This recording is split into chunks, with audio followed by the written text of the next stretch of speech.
This is a Shields of Shame exclusive.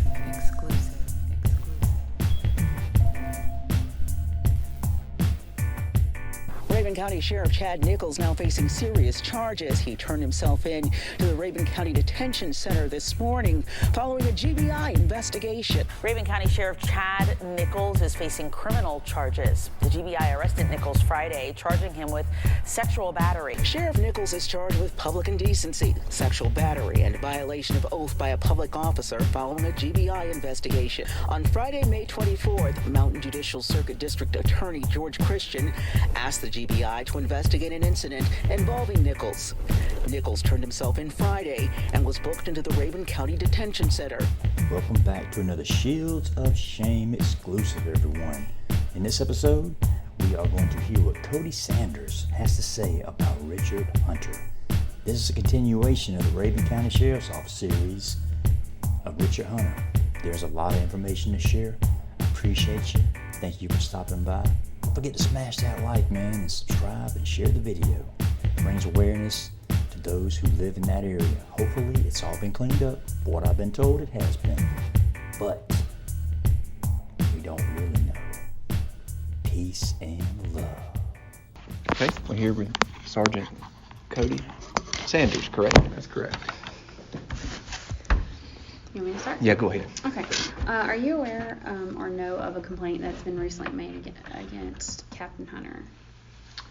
No, not physically. I knew something was going on. Right. There were some indications that obviously things were going on, but as far as what the official complaint is, no. I have a feeling that it has something to do with Scott Harvey, just because he up and turns all his stuff in the middle of the night, and Richard's supposedly on vacation, but that's about as far as I can go. So you with haven't that. been told anything, No. right? Okay. All right. Do you know of any issues between the two Of them? recently? Yeah. No, I mean, Richard and Scott have, I shouldn't say this, but I've always been critical of Scott, and Richard's always kind of stuck up for him. So, no, I mean, they came from Baldwin together. They had worked together there, and I mean, Richard sticks up for everybody. He, he's done the same for me, but I always thought they were, somewhat close or on a friendly level. Do you know of any underlying, have you had any issues with Harvey before? No, I mean, I think he's incompetent, and doesn't do a very good job on a lot of things. But again, I mean, mostly when it comes to work stuff, but no, outside of that, no. Okay. I mean, I get along with Scott as long as it's in like 10-minute increments or less.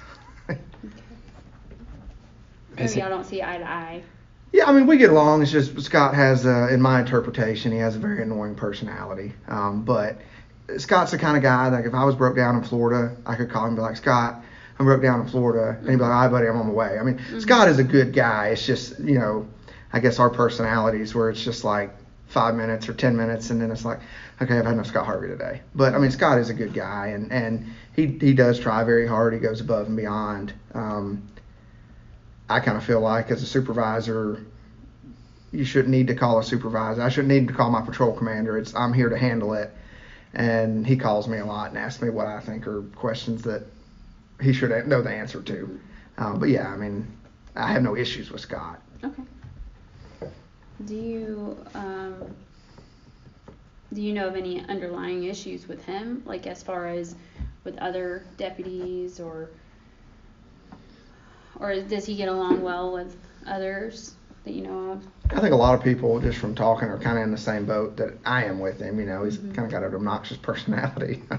But I've never heard of, that I can recall, I mean, nothing that comes to mind of him having issues with other employees.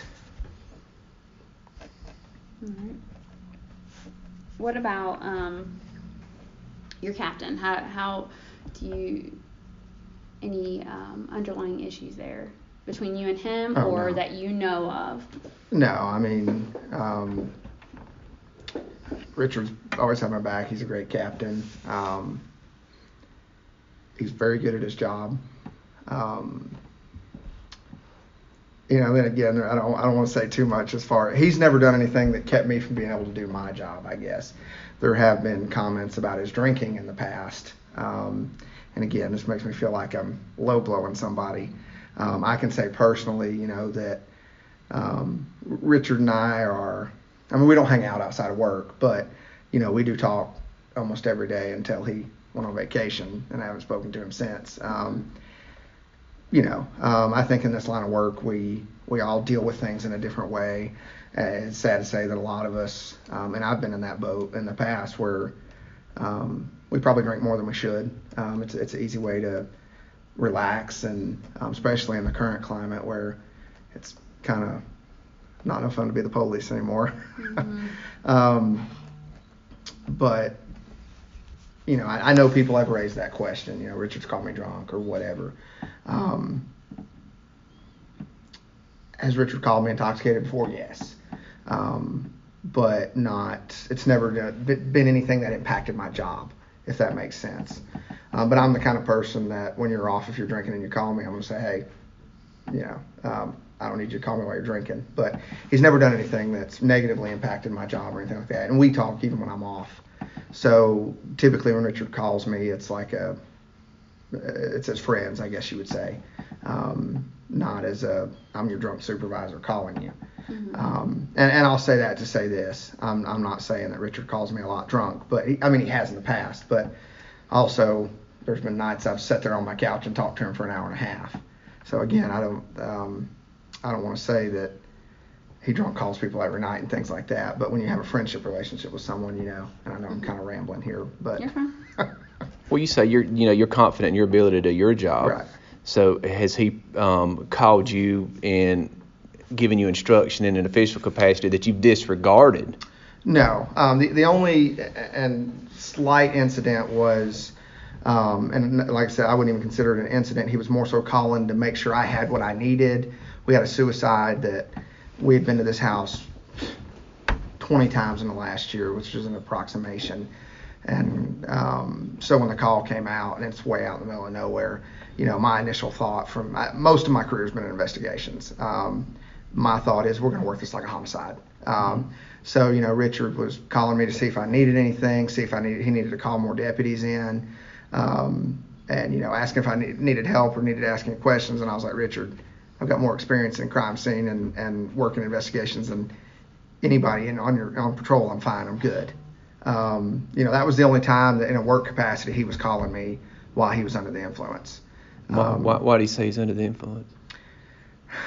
So when Richard drinks, his voice changes. Again, maybe I shouldn't. That's an assumption of mine in all fairness to Richard. But when Richard starts drinking, you can tell a change in his voice. It's more of a nasally sound.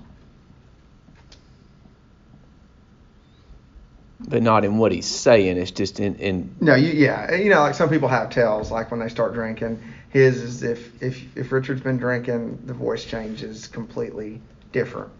Now that night he wasn't like he wasn't like all over the place, stumbling all over the place. But in my experience, I would say he was under the influence, yes. But it did not cause an issue with my ability to work or my job. Has Harvey confided in you about issues that he has had with the captain? Not that I can think of. Like, me and Scott don't talk a whole lot. It's beginning a shift. It's a Passover. We don't do a traditional briefing like most places. Supervisor to supervisor, he'll call me or we'll meet. He'll tell me what's up, and we go on. And here recently, me and Scott had talked a little bit more here recently because we had a bad officer wreck involving an officer, and Scott's got some history with some bad accidents. So I guess you'd say he called me just to, I don't know if vent would be the right term in that, expression, but we've talked some about that, and how it's bothered him and, unable to sleep and things like that. But that's really the only thing Scott and I have talked about in the last, if it's not Georgia football, we don't really talk unless it came to that. Do y'all see each other in the office? Do y'all passing out? Y'all on duty at the same time? I work night shift, 6A or 6P to 6A. He works 6A to 6P. So no, we don't typically. Again, we're trying to get the hell out of here when they come on, and they're trying to get the hell out of here when we come on. So it's I might see him once every, just an approximation, once every week, maybe once a rotation on the weekends, maybe. But typically in the mornings, you know, they go 10-8 from their house, and I go 42 from the line because I live in North Carolina. So we're in the morning time, we never cross paths. In the evenings, sometime, like I came in early, probably a week ago, and he was still at the office, but there was Clayton PD's bunch was over there, and I don't have a great desire to hang around them. They're just obnoxious and annoying. So I set my car till everybody left because I am a people person, believe it or not. I know it doesn't sound like it, but no, I mean, we might see each other once a week. Okay. Do you know any history about Harvey, like his background? I know you said something about having issues with Rex in the past. Do you know any history or personal that may have come into his work life? Not really. I've known Scott Scott's a good bit older than me. I don't know exactly how old Scott is, but we went to church with his family. My brother worked for his dad. I worked for his dad for a little while when I was in high school. Mm-hmm. He owns a fence company. His dad coached a travel ball team I was on, and so Scott was around. Mm-hmm.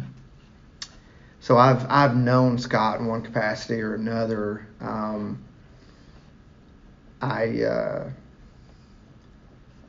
I guess you'd say that I didn't really know Scott, though, until he came to work here. It was, you know, if I saw him at the grocery store, hey, Scott, how are you? Hey, how are you? You know, but nothing really before he came to work here, which was, I don't know, I've left him come back so many times on I'm coming up on my third time anniversary here, so my first year, third anniversary.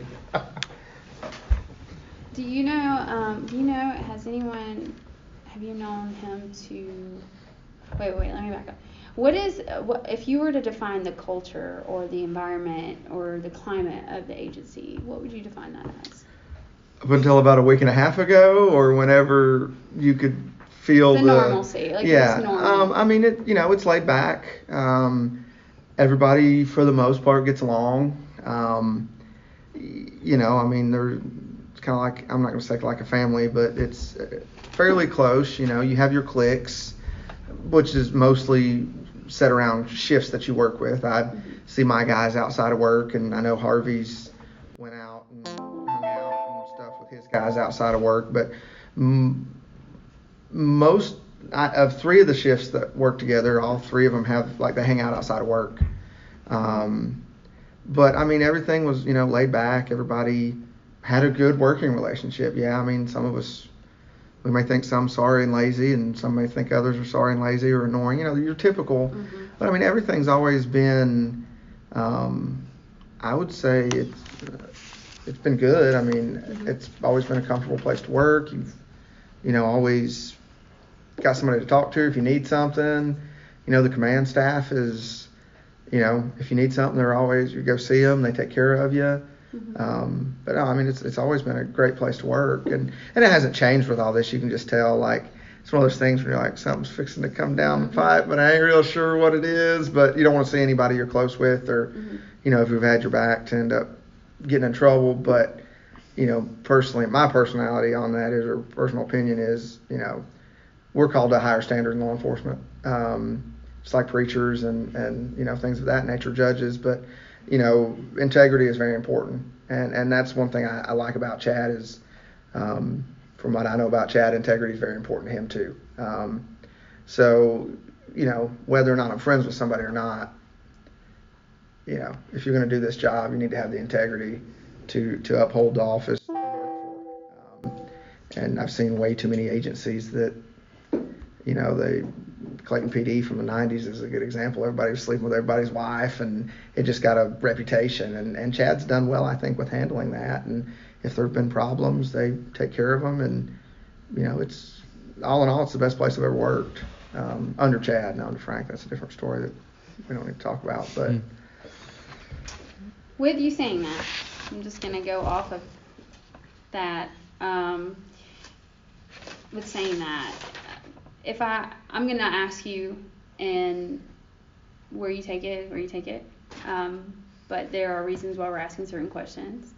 And like sexual banter or sexual talk, showing videos, pictures, that, because you talk about integrity. So I'm just wondering, is that a norm to kind of just maybe throw a joke here or there? Or? Yeah. I mean, and you know, obviously both of y'all have been in law enforcement a minute. That, you know, there is a level of humor that can be crude with all of us, and I'm as bad as anybody else when it comes to it. You know, and again, like I talked about alcohol earlier, humor a lot of times for cops is it's a way we cope with things, we deal with things. So I'm not going to say one person is any worse than anybody else when it comes to the sexual banter. I mean, obviously there are some people that, and by sexual banter, I refer to that as like dirty jokes, you know, or memes or things of that nature. But yeah, I mean, I don't know that we have more than every other agency or less, but every agency I've ever worked with has had a level of that. And I think a lot of times that just kind of comes along with, you know, it comes along with the job. I think that you have to be careful with who you do that around, you know, especially mixed company or people that, you know, may be offended. But you know, we have it. It's there. I know that's something that the sheriff has told me in the last couple of days that we need to address. And I've had talks with several since Richard's been out. I've been doing a lot of his admin stuff. Not well, I might add, but I've been doing it. I guess we'll see how well when the paychecks come in tomorrow if I did that right. But you know, it's I've talked with several people about just the way they are around the office, you know, because people can get offended easily, and so I think we have an issue, but I think everybody has that issue. We always need to strive to be more professional, I guess, is what I'm getting at. Mm-hmm. But I don't think we're any worse or any better than anybody else. If that answers your question, I don't know. Have you had any discussion about the reason we're here with anybody, the complaint or? No, the sheriff had made a comment yesterday. He had just said, I'm going to send that to the outside agency. And that kind of had me wondering. So when I met Mark outside, he said something to those regards, because I was dealing with a whole nother disciplinary issue yesterday with one of my guys and talking about policy, and he had made, well, why we're dealing with this in the outside agency, we're going to send our policy to them, something along those lines. And I was just like, I don't know what that means, but so I just kind of went on. And then when Mark said, I need you up here, and then when he said they're at the end of the hallway, but he wouldn't tell me anything, I was like, this may be the outside agency. I honestly wasn't expecting to see y'all, but I was kind of expecting to see, you know, Marty and John Alm or Marty and somebody, you know, because typically we've always handled our own internal stuff, but nothing against y'all. But no, I mean, there's all kind of rumors going around right now. You know, everybody's like, you know, where's Richard at? Richard calls us, checks in on us. We haven't talked to him. You know, so I've heard all kind of rumors like, did Richard quit? Did Scott quit? Did Scott get fired? Did Richard and Scott get in physical altercation? And I just keep telling them, listen, guys, Richard's on vacation. He came back early. His PTO time is maxed out. He's burning time. Now maybe that's an integrity issue for me because I don't think that's true, but morale is a very fickle thing. So yeah, everybody's talked about it, but nobody knows actually what's going on, except one can obviously say that it involves Richard and Scott. Have you and John ever had conversations about Richard? John Ohm, your investigator? I've maybe had one or two conversations with John since he's been here, and nothing is, I say a lot of stupid stuff, so it's probably just BSing, honestly. John came in, I've only been back for, well, like I said, going on a year. I guess John was maybe in the jail when I came back, and then he went to investigations, and me being on night shift, we have very limited contact. So I've never really had a lot of contact with John from one way or another. Have you ever had a conversation about Richard or his drinking? Or I never had a serious conversation about anything with John because I don't really know him. Okay. He seems a little odd to me, so I think everybody says he's a great guy, but until I break that ice, I maybe judge people too quickly, but until I can kind of get past that, and just by working with him, I just haven't ever worked with him. So, there have been people I was like, I don't like that guy, and I worked with him. I'm like, he's a pretty cool guy. I like him. So, Yeah. but no, I've never had a conversation with John that I can think of about anybody at the sheriff's office. Okay. We're almost done. We're getting through it. Do you know, like, we'll go back to the common talk and,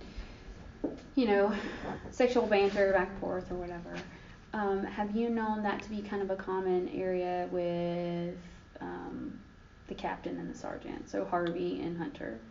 Has that been kind of a common, is that something you expect, like your captain, y'all kind of shoot shit back and forth, shoot stuff back and forth, and I call it, a lot of people refer to it as shit talking or whatever, but is that like a common practice as far as, like the making jokes or the sexual banter, is that just a common thing?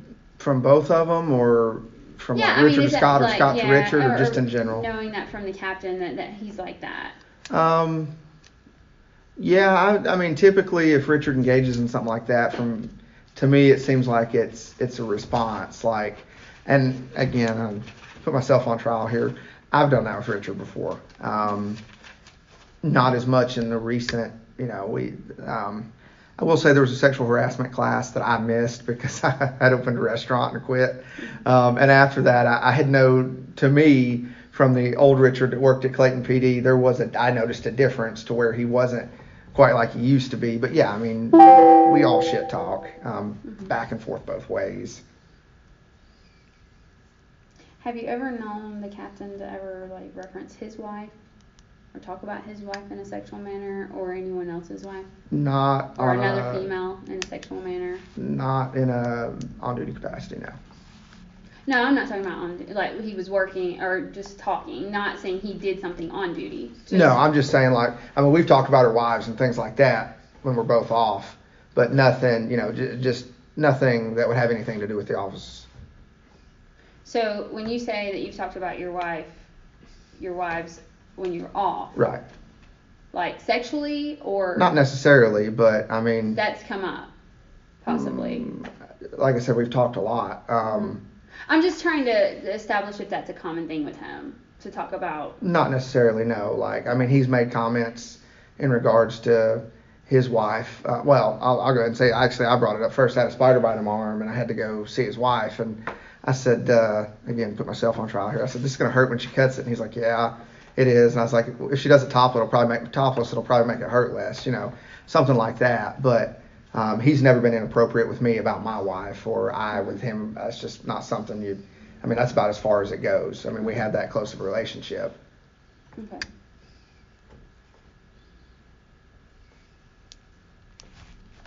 Does he have your wife's phone number?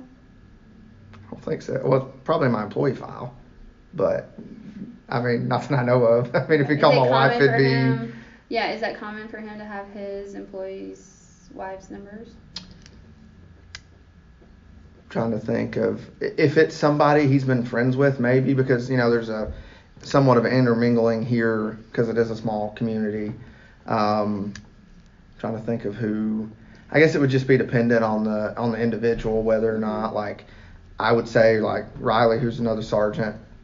I would say he's probably got Amber's number because they've hung out before, and I don't know about Lance, Hooper. I don't know, Scott. I don't know.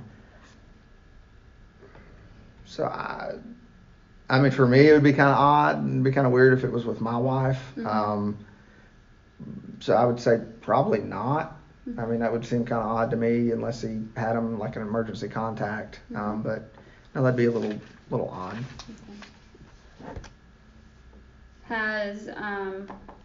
Have any of your deputies, or have you ever heard any other deputies complain about maybe something he has said to them?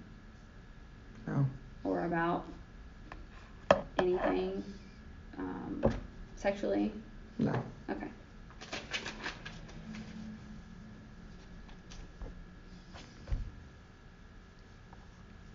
same question about Harvey. Has anybody complained about something he has said? No.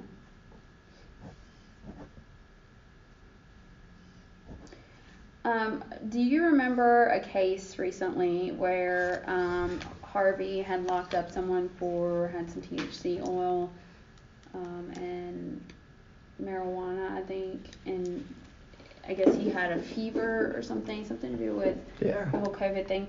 And did he call you? Okay. Were you around him and he called Hunter? So Scott had called me. I had just got to the office, and he had called, or when I got to the office, the first thing I saw, honestly, Scott had called me beforehand, and I ignored it, and I was like, he'll just leave Passover through voicemail, because I was on the phone, and so I pulled in, and the deputies were standing outside away from the office, and I was like, this is kind of weird. So I got up, went to walk over there, and they're like, whoa, we may have been exposed to COVID. And I had just got back off of a 2-week quarantine from being exposed to COVID. So, whereas I enjoyed 2 weeks off, being stuck at the house for 2 weeks really blows. So, I said, okay. So they told me that, kind of the gist. They arrested this guy. And my first inclination was, they said Scott had stopped him, I think. And my thought process at this time was, why the hell are we out here stopping cars when, we've already been told by the command staff, let's tone it down. So anyway, Scott had called me again as I walked into the office, and he was asking me all kind of questions, and kind of back to what I said earlier, if you're going to be a supervisor, you need to be competent. You need to have some intelligence to you and be able to handle your business without calling somebody on something as minor as that. And so I was kind of put off and annoyed that he was asking me all these questions. I think about scenarios, and if something happens, I typically have a response to that, at least an initial response. Scott doesn't. So if you're not capable of doing the job and doing it well, then don't do it. Find somebody else that's more capable. So I was kind of annoyed. He's asking me all these questions, and I said, dude, you just need to call Richard. You need to call Mark. And he said, well, I think he said I tried to call Richard, and he didn't answer, and I tried to call Mark, and he didn't answer. Or I tried to call Mark. I don't remember exactly. He tried to call somebody, and I told him to try to call somebody else or something. Well, he pulled into the office, and I talked to Mark Jones on the phone, and he's like, what's going on? And I kind of half-assed listened to Scott because I was annoyed that he'd even got himself into this situation. And Scott has a tendency to blow things out of proportion, dramatize things. So that's kind of what I felt like he was doing. Like, okay, he's saying this guy has COVID because they've taken him to the jail and they've used some $3 dollar store scanner on his forehead to say he's got a fever before we start freaking out. And the other thing that had kind of annoyed me with that was he wanted me to send one of my guys up to the hospital to sit with him. And I was like, dude, are you freaking kidding me? If the person has COVID, y'all have already been exposed. I get you may be tired, but I'm not sending one of my guys up there to get exposed. That's not how I'm doing things. You're just going to have to deal with it. And so I had talked to Mark, and I explained it to him kind of what I knew. And for some reason, I thought, because I was asked about this later on, a day or 2 or 3 later, it had come back up. I thought that either Mark had told me or Scott had told me. I thought, like I said, I can't swear to this, but I thought when I hung up with Scott, he said Richard was calling him back, or that Mark had told me that that Richard was calling him. For some reason, I thought Scott was on the phone with Richard, and he was on the phone the whole time. So when I was talking to Mark, I was like, yeah, he's on the phone with Richard. And I like I said, I think somebody mentioned that to me. I don't think I just assumed that. And he was on the phone for quite a while, and then hung up. And I think Mark said, I'm going to call him something. And I kind of removed myself from the situation up until later. Jefferson Davis, one of the guys that works under me, had said that I had told Scott, long story short, the guy went to the hospital. From my understanding, he got tested. He didn't have a fever, so it had been blown out of proportion for nothing, was what I was told by Jefferson Davis, I want to say, or someone. So I get back to the office, and Davis says, oh, here's the warrants you need to get signed for Scott in the morning. I was like, what the hell are you talking about? I had told him if he got exposed, not to worry about it. He could tell me the facts of the case, and I would swear to the warrants. Not, hey, you be lazy, buddy. Find out they don't have COVID. Now I'm having to do your job for you. So I was like, what the heck are you talking about? And he said, yeah, he gave me these warrants, or I printed these warrants out or something, and you're supposed to get them signed. And I was like, typical Scott, just not doing his job, being sorry and lazy. Well, then Davis tells me somehow it came up that Scott had taken the evidence home with him. And I was like, what? He said, I offered to take the evidence into the back and lock it into a temporary evidence locker. And Scott had made mention to me that he was going camping all weekend. So I had talked to Richard, and I don't know if it was that night or the next morning. I think it was the next morning, but again, I'm kind of fried. I've been here like 12 days straight. So I had told Richard, to me, that's a big deal. We don't have lock boxes in our trunks. You're going to lock evidence in your trunk and then leave your house for the weekend. What I wanted to do, and I would never do this, was go get spare keys to his car, take the evidence out of his car, and go lock it into evidence. That when he came back, it'd be missing. But I wouldn't actually ever do that. But it was just like, to me, that was unintelligent and not smart. You're jeopardizing a whole case by mishandling of evidence. And, of course, I told Richard that, and Richard's like, well, that's not right. But I guess Mark had told him to do that till they could figure out the whole COVID thing. And I'm probably not the one to be talking about the conversation between him, Mark, and Richard, because it's all third-party hearsay. But that was the whole incident with that, as far as my involvement, that I can remember anyway, that would be firsthand. I don't have anything. I'm done. I'm good. You gave us everything we needed. Oh, damn, I was not trying. No, I'm just kidding. No, it wasn't that painful, was it? No, it really wasn't. I hate it. All this has come to this, and everybody has strengths and weaknesses, and I can tell based on our kind of, I assume I'm not supposed to say anything to anybody, but based on the questions you asked me, I think I can kind of figure out what happened. But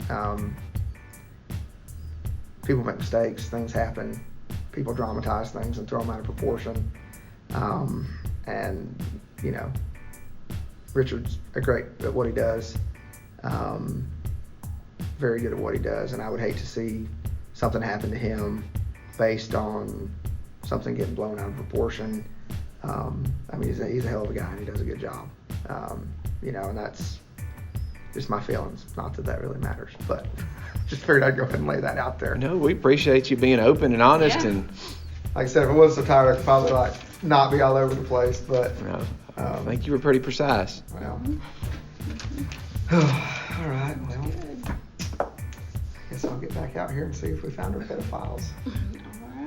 All right. Thank you. Thank you for your time. Absolutely. Y'all have a good afternoon. Yes, sir.